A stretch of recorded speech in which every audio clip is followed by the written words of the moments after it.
الحمد لله نحمده ونستعينه ونستغفره ونؤمن به ونتوكل عليه ونعوذ بالله من شرور أنفسنا ومن سيئات أعمالنا من يهده الله فلا مضل له ومن يضلل فلا هادي له أشهد أن لا إله إلا الله وحده لا شريك له وأشهد أن سيدنا مولانا محمدا عبده ورسوله إن الله وملائكته يصلون على النبي يا أيها الذين آمنوا صلوا عليه وسلموا تسليما اللهم صل على محمد وعلى آل محمد كما صليت على إبراهيم وعلى آل إبراهيم إنك حميد مجيد اللهم بارك على محمد وعلى آل محمد كما باركت على إبراهيم وعلى آل إبراهيم إنك حميد مجيد. محترم حضرات، یہ سورۃ البقرہ کی آیت نمبر 177 ہے. اس میں اللہ تعالیٰ ارشاد فرما رہے ہیں لیس البر ان تولوا وجوہکم قبل المشرق والمغرب ولكن البر من آمن باللہ والیوم الآخر. نیکی یہ نہیں ہے کہ تم مشرق کی طرف منہ کرو یا مغرب کی طرف منہ کرو، یہ نیکی نہیں ہے، بلکہ نیکی کیا ہے وہ آگے بتائیے. اس آیت کا مفہوم اور مقصد یہ ہے کہ انسان اللہ کی اطاعت اور احکامات کو اہم سمجھے. اس سے پہلے ذکر ہے پچھلی آیات میں جب قبلہ کی تبدیلی ہوئی تو اسلام پہ اعتراض کرنے والوں کو بڑا موقع ملا. اعتراض یہ تھا کہ قبلہ پہلے کعبہ تھا، پھر بیت المقدس ہوا، پھر دوبارہ کعبہ ہوا، اس پہ اعتراض تھا. تو اللہ تعالیٰ نے اس میں بتایا کہ دیکھو مشرق کی طرف منہ کرنا بھی نیکی نہیں ہے، مغرب کی طرف منہ کرنا بھی نیکی نہیں ہے. اصل نیکی اللہ کا حکم ماننا ہے. نیکی مشرق میں بھی نہیں ہے، مغرب میں بھی نہیں ہے، نیکی اللہ کا حکم ماننے میں. تو جدھر اللہ کا حکم آ جائے اس کو پورا کرنا نیکی. اور پھر فرمایا نیکی کے بڑے کام بتائے جا رہے ہیں، ان چیزوں پہ توجہ دو، میری احکامات پہ توجہ دیں.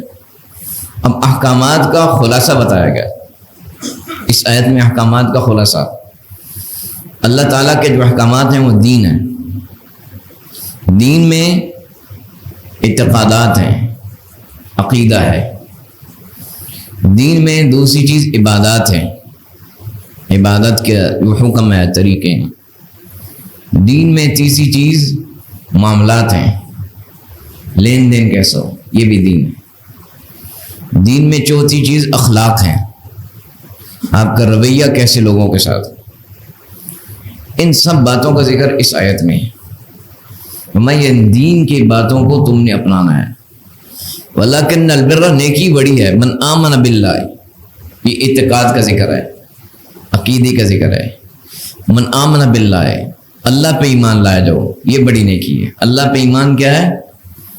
کہ اللہ ہے، ہر چیز کا خالق اور مالک ہے، اور ہر چیز کی ضرورتوں کو پورا کرتا ہے. وہی الہ ہے، اس کے سوا کوئی الہ نہیں.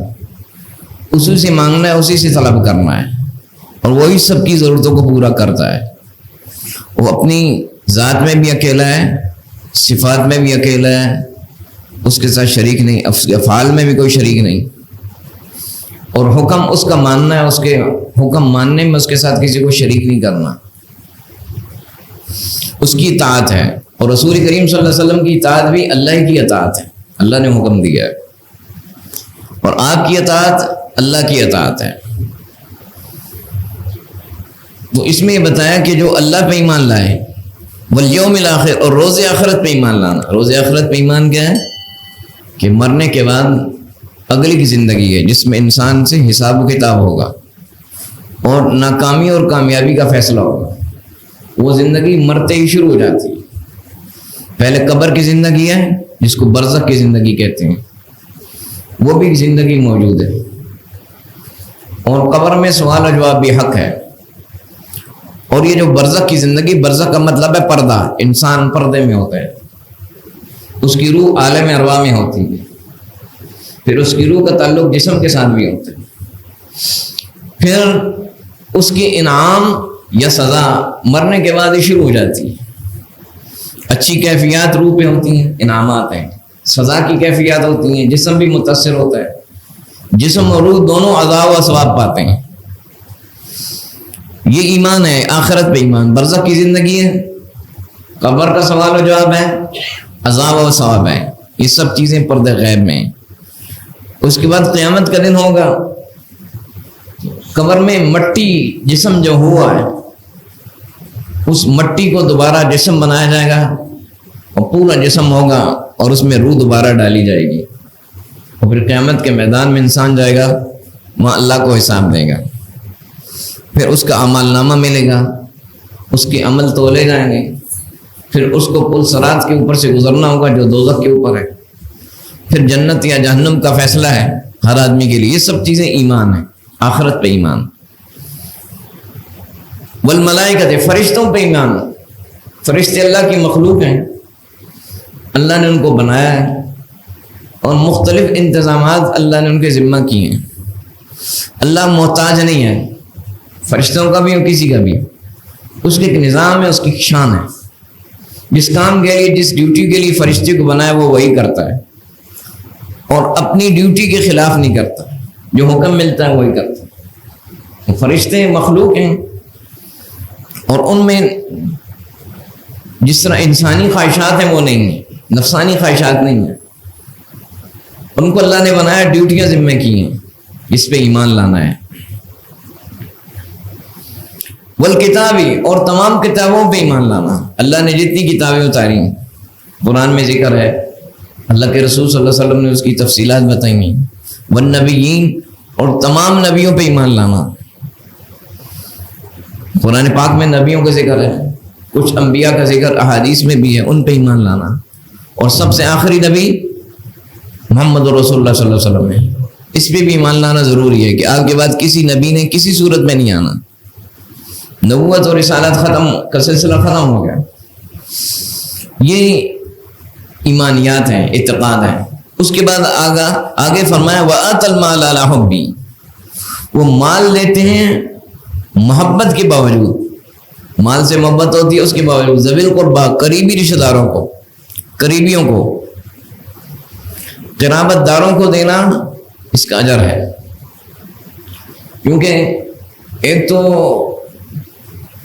مال دینے کا اجر ہے, اللہ کی راہ میں دینے کا. دوسرا رشتہ داری جوڑنا, رشتہ داروں کے ساتھ حسن سلوک کرنا, اس کا اجر بڑا ہے. تو فرمایا قریبیوں کو دیتے ہیں. والیتامیٰ, یتیموں کو دیتے ہیں. یتیم کا چونکہ والد نہیں ہے تو اس لیے اس کی ضرورت ہے. والمساکین, اور مسکینوں کو دیتے ہیں. مسکین کون ہے؟ حدیث پاک میں بتایا گیا ہے, مسکین وہ نہیں ہے جو اس سے مانگتا ہے تھوڑا سا مل جاتا ہے, اس کے سامنے ہاتھ پھیلاتا ہے اس سے مل جاتا ہے, ادھر سے لیا ادھر سے.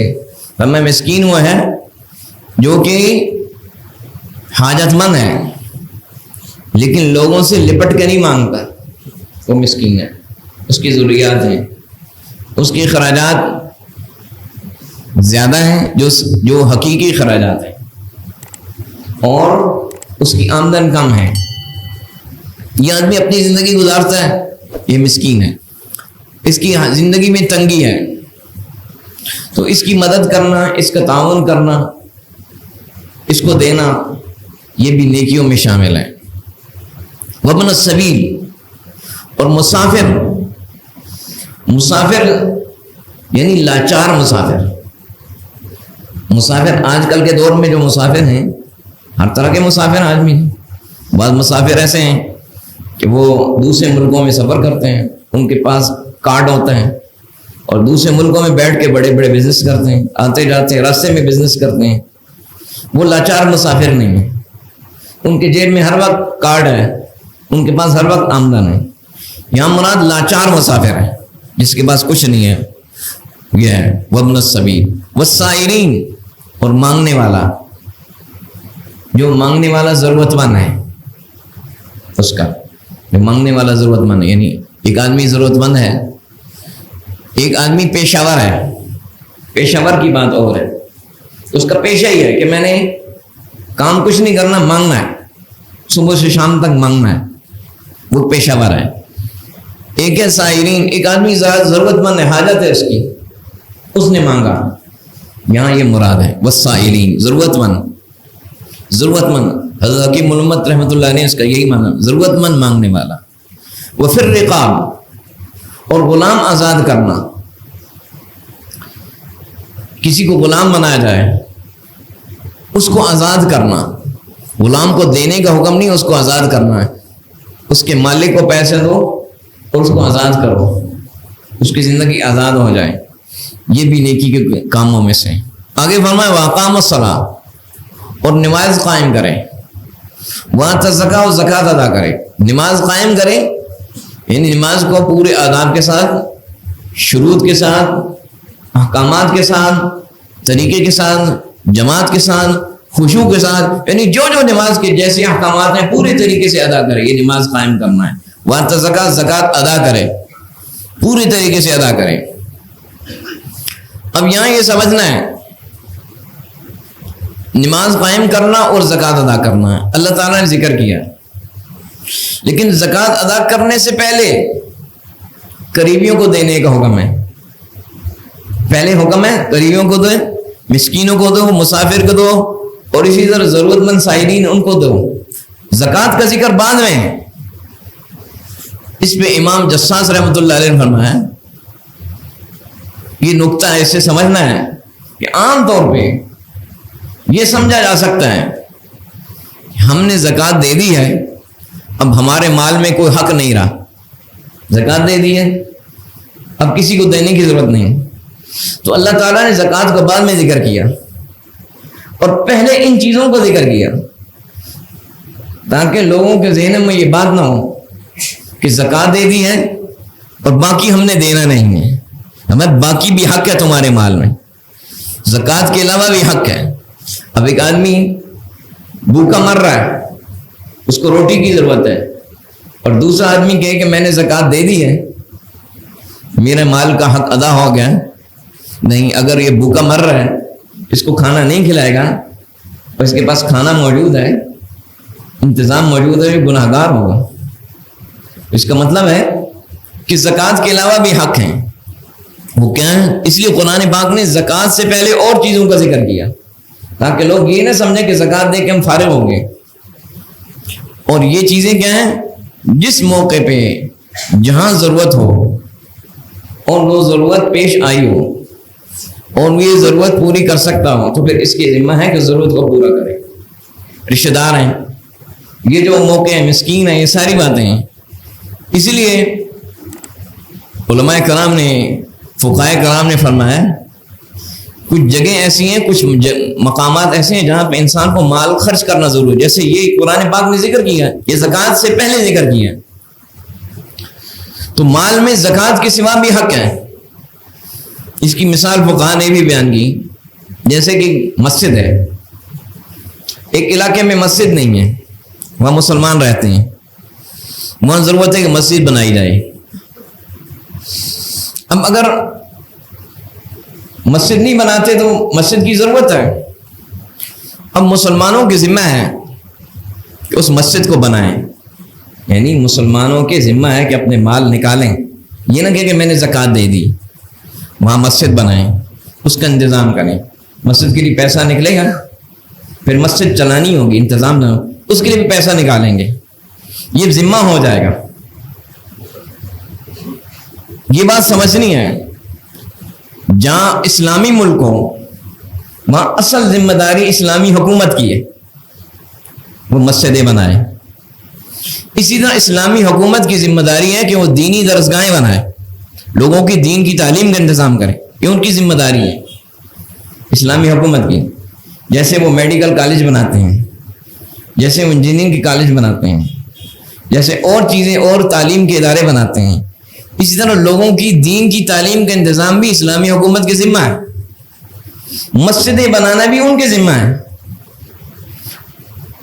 اب وہ ذمہ داری ادا نہیں کرتے تو پھر مسلمانوں کے ذمہ ہے، کیونکہ دین کا انتظام ہو، کسی جگہ مسجد نہیں ہے تو پھر مسلمانوں کے ذمہ ہے، یہ نہ کہ ہم نے زکوٰۃ دے دی ہے وہ پھر پیسہ نکالیں، اور مسجد کے چلانے کا بھی انتظام پھر ان کے ذمہ، اس کے لیے مسجد ظاہر چلتی ہے، اس پہ خرچہ ہوتا ہے، وہ بھی ان کا ذمہ ہوگا، اس کا خرچہ نکالیں، زکوٰۃ کے علاوہ ان کے ذمہ ہوگا۔ اسی طرح دین کی تعلیم کا انتظام کرنا.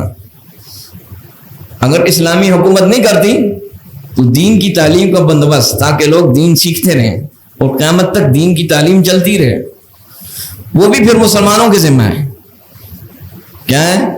اپنے جیب سے پیسے نکالیں، دینی درسگاہیں بنائیں، پھر ان کے اخراجات بھی ہیں ان کو بھی چلائیں تاکہ دین کی تعلیم چلتی رہے. تو اس سے بات معلوم ہوئی کہ زکوٰۃ کے سوا بھی حق ہے، کیونکہ قرآن پاک نے زکوٰۃ سے پہلے کئی چیزوں کا ذکر کیا ہے اور رسول پاک صلی اللہ علیہ وسلم نے بتایا کہ زکوٰۃ کے سوا بھی حق ہے. یہ سارے نیکی کے کام ہیں. اب یہاں یہ سمجھنا ہے کہ پہلے اللہ تعالیٰ نے اعتقادات کا ذکر کیا، اب نماز اور زکوٰۃ سے عبادات کا ذکر کیا، اب آگے معاملات کا ذکر ہے. وَالْمُوفُونَ بِعَهْدِهِمْ إِذَا عَاهَدُوا، دین میں معاملات بھی ہیں. وہ وعدے کے پورا کرتے ہیں جب وہ کر لیں. وعدے کا تعلق معاملات سے، جتنے بھی لین دین کی چیزیں ہوتی ہیں ان میں وعدے کی بڑی اہمیت ہوتی ہے. معاملات میں وعدے کی اہمیت ہوتی ہے، اور وعدے کی اہمیت تھوڑی اور بھی ہے، تھوڑا اس کو سمجھنا ہے. معاملات میں مثال کے طور پہ ایک آدمی آپ کی دکان پہ آتا ہے اور چیز خریدتا ہے، خریدنے کے بعد پیسے نہیں دے، خریدنے کے بعد کہتا ہے پیسے میں نہیں دوں گا. تو ہر آدمی کہتا ہے بھائی پیسے دینے چاہیے. اب ساتھ والے دکاندار کو بھائی اس نے پیسے نہیں دیے، وہ بھی آپ کی مدد کرے گا. آپ کی جو اور تاجروں کی تنظیم ہے وہ بھی آپ کی مدد کرے گی. ہر آدمی اس میں مدد کرے. بھائی ایک سادی سی بات ہے، چیز لیے تو پیسے دو، پیسے نہیں دینے تو چیز نہ لو. یہ ایک بات ہے. یہاں آپ کی مدد کے لیے سارے تیار ہو جائیں گے. لیکن ایک چیز ہے وعدہ. ایک آدمی آپ کے ساتھ گیلری میں کھڑا ہے، وہاں کوئی گواہ بھی نہیں ہے، کوئی بیچ میں آدمی بھی نہیں ہے، آپ کے ساتھ کسی معاملے میں وعدہ کرتا ہے میں ایسے کروں گا، اسٹامپ بھی نہیں ہے، بات میں اس نے وعدہ کر دی میں ایسے کروں گا. اب وعدہ پورے نہیں کرتا، آپ کیا کریں گے؟ کچھ کر سکتے ہیں؟ کچھ بھی نہیں کر سکتے نا، کیونکہ اپنے وعدے سے مکر گیا. اب عدالت میں جائیں گے تو عدالت کہے گی بھائی گواہ لاؤ. گواہ آپ کے پاس ہے؟ گواہ کوئی بھی نہیں ہے. اب وعدہ ایسی چیز ہے، وَالْمُوفُونَ بِعَهْدِهِمْ إِذَا عَاهَدُوا، اس کو پورا کروانے کے لیے آپ کے پاس کوئی پاور نہیں ہے. جس نے وعدہ کو پورا کیا وہ معاملات کو یقینی طور پہ پورا کرے گا. اگر آپ کے پاس دکان پہ آ کے کوئی چیز لیتا ہے اور پیسہ نہیں دیتا، اس کو پتا ہے سارے مجھے روکیں گے اور سارے مجھے منع کریں گے اور سارے مجھ سے لڑیں گے، مجھے پیسے دینے پڑیں گے. لیکن راستے میں چلتے ہوئے آپ سے کوئی بندہ وعدہ کرتا ہے اور پھر مکر جاتا ہے، اس کے لیے مکرنا آسان ہے کیونکہ اس کو پکڑتا نہیں ہے. اب کیا ہے کہ جو وعدہ کر لے اس کو پورا کرے. جس نے وعدے کو پورا کر لیا اس کے باقی معاملات اور ٹھیک ہو جائیں گے. وعدے کو پورا کرے. اس لیے فرمایا ان العہد کان مسئولا، وعدے کے بارے میں قیامت کے دن سوال ہوگا. یاد رکھنا، لین دین میں تو مسئلہ ہے، تو میں نے پیسے لیے، زمین لی، خریدی، اسٹامپ پہ لکھا ہوا ہے، عدالت میں فیصلہ ہو جائے گا. لیکن چلتے چلتے وعدہ کر لیا، اب عدالت بھی گواہ مانگے گی، نہیں ہوگا. میں وعدے کے بارے میں پوچھوں گا. اس لیے میں وعدے کو جو پورا کرے اس کے معاملات ٹھیک ہوں گے. آگے فرمایا والصابرین فی البأساء والضراء وحین البأس، اور صبر کرنے والے فی البأساء تنگ دستی میں، والضراء تکلیف میں، بیماری میں، وحین البأس اور جنگ میں. صبر کا ذکر ہے. جب مالی تنگی آ جائے، انسان کے حالات ہوتے ہیں مالی تنگی آئے انسان پریشان ہوتا ہے، ویسے صبر کرے. والضراء تکلیف آ جائے، جان میں تکلیف آ جائے، بیماری اور کوئی، فرمایا اس پہ صبر کرے. وحین الباس اور جنگ میں انسان پریشان ہوتا ہے، خوف زدہ ہوتا ہے، فرمایا اس پہ صبر کرے. جنگ جب کافروں کے ساتھ لگتی ہے تو مسلمانوں کو صبر کا حکم ہے. فرمایا یہ صبر، یہاں صبر کا ذکر ہے. اس صبر کا ذکر کر کے تمام اخلاقیات اس میں آ گئے. میں نے کہا نا اخلاقیات کا بھی ذکر ہے، کیونکہ جتنے اخلاق ہیں وہ صبر سے نکلتے ہیں. اخلاق کی جڑ صبر ہے. صبر کا مطلب کیا ہے؟ انسان اپنے آپ کو کنٹرول کرے. جب انسان اپنے آپ پہ ضبط کرتا ہے، کنٹرول کرتا ہے، اخلاق وہاں سے شروع ہوتے ہیں. اخلاق کی بنیاد یہاں سے. لیکن آپ کی طبیعت کرتی ہے, آپ کا اندر چاہتا ہے میں اس کے ساتھ برا سلوک کروں, یا اس کے ساتھ میں ذرا خیر خواہی نہ کروں. آپ کو کوئی غصہ ہوتا ہے نا, غصہ ہوتا ہے کہ چھوڑو اس کے ساتھ نہیں کرتا. اب صبر ہے, یہاں صبر آئے گا کہ نہیں بھائی اپنے جذبات پہ کنٹرول کرو, اپنے غصے کو ختم کرو, جو تم نے اسے بغض رکھا ہے اس کو ختم کرو, اس کے ساتھ معاملہ اچھا کرو. تو یہ جو اچھا اخلاق ہے کہاں سے پیدا ہوا؟ صبر سے پیدا ہوا. اسی طرح انسان اچھے اخلاق کا برتاؤ کرتا ہے دنیا کے لیے, وہ دین میں اخلاق نہیں ہے. دین میں اخلاق ہوا جو اللہ کے لیے ہو, اخلاق ہوا جو اللہ کے لیے, اجر اس پہ ملے. اب دنیا کے اخلاق انسان کرتا ہے, کیسے کرتا ہے؟ ایک آپ کا گاہک ہے, آپ کو اس سے مفاد ہے, آپ اس سے اچھا بولتے ہیں. کسی اور آدمی سے آپ کا مفاد ہے, اچھا بولتے ہیں, اچھے معاملات کرتے ہیں, اس سے آپ کا مفاد ہے, وہ آپ کو دنیا اچھے معاملات اخلاق کرواتی ہے. لیکن ایک آدمی سے آپ کا مفاد ہی نہیں ہے, کوئی لین دین نہیں ہے, کوئی اس کی پاور نہیں ہے, کوئی طاقت نہیں ہے, کوئی اس سے آپ کو فائدہ دنیا کا نہیں ملنا, پھر آپ کا جو اندر نفس ہے وہ کہتا ہے یار چھوڑو اس کو, ایسے رف اس کو چلاؤ, اس کے ساتھ کیا کرنا ہے, اس کا فائدہ نہیں تمہیں. وہاں صبر ہوگا, نہیں بھائی اس کے ساتھ تم نے اخلاق کا معاملہ اس لیے کرنا ہے تاکہ تیرا رب راضی, اور تیرا رب راضی ہوگا تو تیری دنیا اور آخرت اچھی بنے گی. یہاں اپنے غرض کے بغیر اچھا معاملہ کر, یہ صبر ہے. اپنی خواہش کو کنٹرول کیا, تو صبر سے اخلاق پیدا ہوتے ہیں. اخلاقیات کا سارا ذکر آ گیا. میں جو ان ساری چیزوں کرتے ہیں جن کے اندر اعتقادات بھی دین کے مطابق, جن کی عبادات بھی دین کے مطابق, جن کی اخلاق بھی دین کے مطابق, جن کے معاملات بھی دین کے مطابق. اور یہاں پہ کیا ذکر کیا؟ وَآتَ الْمَالَ عَلَىٰ حُبِّهِ, قرآن کی آیت میں مال کو محبت کے باوجود دیتے ہیں. یہاں یہ نقطہ مفسرین نے لکھا ہے کہ اس سے اللہ تعالیٰ نے یہ بات سمجھائی ہے کہ تم وہ مال دو جو تمہیں پسند ہے اللہ کی راہ میں, اس کو راضی کرنے کے, وہ نیکی کا بڑا کام ہے. ایک انسان کہتا ہے یار یہ چیز ہے میں نے خریدی ہے, میرے پاس پڑی ہے, یہ کسی کام کی نہیں ہے, یہ دے دے, تم دے دے, کوئی بات نہیں, ضائع نہیں ہونی چاہیے. یہ بھی سمجھنے کی بات ہے کہ چیزیں انسان کے پاس پڑی رہتی ہیں, ضائع ہوتی ہیں, وہ دے دے. لیکن ایک چیز کہتا ہے کہ میری پسند کی ہے, یہ میں نے استعمال کرنی ہے, مجھے اچھی لگتی ہے. اب اس چیز کو اللہ کی راہ میں دے گا, اس کا ثواب اجر ہے. بات المال حبی, یہ نہیں کہ اب یہ فرنیچر بیکار ہے, یہ چیزیں بیکار ہیں, یہ دے دو, ٹھیک ہے یہ بھی دے دو, اچھا ہے, نیکی اس میں بھی ہے, نیکی ہر چیز میں ہے. لیکن جو چیز تمہیں پسندیدہ ہے کہ نہیں یہ میں نے استعمال کرنی ہے, مجھے بہت اچھی لگتی ہے, ہمیں وہ دو. بات المال حبی, جس مال سے محبت ہو, جس چیز سے محبت ہو وہ دو. یہاں پہ ذکر کیا, یہاں پہ اللہ تعالیٰ نے نیکی کے بہت سارے کام ذکر کیے. اولئک الذین صدقوا, جو ان لوگوں جو ان چیزوں پہ عمل کرتے ہیں وہ سچے ہیں, وہ سچے مسلمان ہیں. واولئک المتقون, یہ پرہیزگار ہیں. اب نیکی کے بہت سارے راستے بتائیں قرآن پاک میں, یہاں پہ اسے اللہ کے رسول صلی اللہ علیہ وسلم بتائیں. اللہ کو راضی کرنے کے بہت سارے راستے ہیں, ان سارے رستوں میں اللہ کی اطاعت ہے, فرما برداری ہے, اس پہ عمل کرنا. چنانچہ رسول کریم صلی اللہ علیہ وسلم فرمایا کل سلامہ من الناس علیہ صدقہ, جب انسان سورج طلوع ہوتا ہے تو انسان کے جسم میں جتنے جوڑ ہیں ہر ایک کے بدلے میں اس کے اوپر صدقہ ہے, صدقہ کرے. اب صدقہ کیسے ہے؟ وَمَا تَعْدِلُ بَيْنَ اثْنَيْنِ صَدَقَةً, دو آدمیوں کے درمیان انصاف کر دو, یہ صدقہ ہو جائے گا. اور تُعِينُ الرَّجُلُ فِي دَابَتِهِ, ایک آدمی سواری پہ سوار ہو رہا ہے, اس کو مشکل ہو رہی ہے, تم نے سوار کر دیا, یہ تم نے صدقہ کیا ہے. اور فرمایا ترفع لہ علیہ متاعہ, سامان اس کو اٹھانے میں مشکل ہے, تم نے سامان اٹھا کے دے دیا, یہ صدقہ ہے. یعنی تمہارے جوڑوں کا صدقہ ہے. یہی نہ کہو کہ میں نے اس پہ بڑا احسان کیا, وہ سامان نہیں اٹھا رہا اور میں نے سامان اٹھا سکتا نہیں, میں نے اٹھا کے دی, میں نے بڑے اس کے ساتھ نہیں, تو نے اپنے جوڑ کا صدقہ ادا کیا, تو نے اپنے جوڑ کا. والکلمۃ الطیبہ صدقہ, اچھا بول بولنا یہ بھی صدقہ ہے. اچھا بول بولنا, کسی آدمی کو اچھا مشورہ دے دیں, اچھی رہنمائی کر دیں, اس کی ایسی بات کر دیں آپ کو پتہ ہے نقصان کر رہے ہیں, آپ نے اس کو بتا دی خیر خواہی میں, نقصان دور ہو جائے.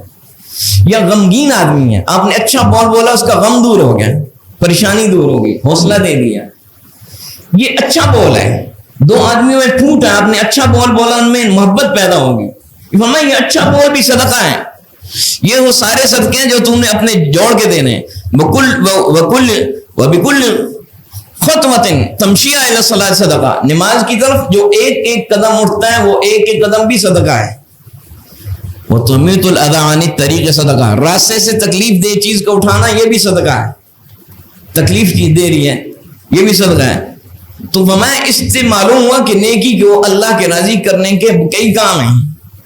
اللہ ان سے راضی ہوتا ہے. انسان اپنے ذہن میں رکھے میں نے اللہ کو کیسے راضی کرنا ہے. رسول کریم صلی اللہ علیہ وسلم سے پوچھا گیا رسول اللہ ایو الاعمال افضل, اعمال میں سب سے افضل عمل کون ہے؟ آپ نے فرمایا الایمان باللہ والجہاد فی سبیل اللہ, اللہ پہ ایمان لانا اور اس کے راستے میں جہاد کرنا. پھر پوچھا یا رسول اللہ ایو الرقاب افضل, کون سا غلام آزاد کرنا زیادہ افضل ہے؟ تو آپ نے فرمایا جو غلام اس کے مالک کو پسندیدہ ہو اور اس کی قیمت زیادہ ہو, اس کو آزاد کرنا اس پہ زیادہ ثواب ہے. پھر پوچھنے والے نے پوچھا فَإِن لَمْ أَفْعَلْ, اگر یہ میں نہ کروں, ذرا غلام آزاد کرنے میں بڑے پیسے لگتے ہیں, ہر بندے کے پاس پیسے نہیں ہو سکتے, تو مجھے بھی کوئی نیکی کا راستہ بتائیں. فرمایا تم ایسے کرو تُعِينُ صَانِعًا, ایک آدمی محنت مزدوری کر رہا ہے یا کوئی نوکری کر رہا ہے, ملازمت کر رہا ہے, اور اس کی خراجات زیادہ ہیں, اس کی ضرورتیں زیادہ ہیں, اور جو محنت مزدوری ہنر کرتا ہے اس سے آمدن اس کی تھوڑی ہوتی ہے, اس کی ضرورتیں پوری نہیں ہوتی ہیں. اس کے ہنر میں اس کا ہاتھ بٹاؤ, اس کے کام میں اس کا ہاتھ بٹا دو تاکہ اس کو اور اچھائی مل جائے. فرمایا یہ بھی صدقہ ہے, یہ بھی نیکی ہے. نہیں, نیکی کے کتنے طریقے بتائیں, اس کے ساتھ ہاتھ بٹا دو. فرمایا اخرق, اور ایک آدمی اس کے پاس ہنر ہی نہیں ہے, ہنر ہی نہیں ہے, تم اس کو ہنر سکھا دو, یہ بھی نیکی ہے. پوچھا یا رسول اللہ اگر میں ان کاموں میں سے بعض کام نہیں کر سکوں تو کیا کروں؟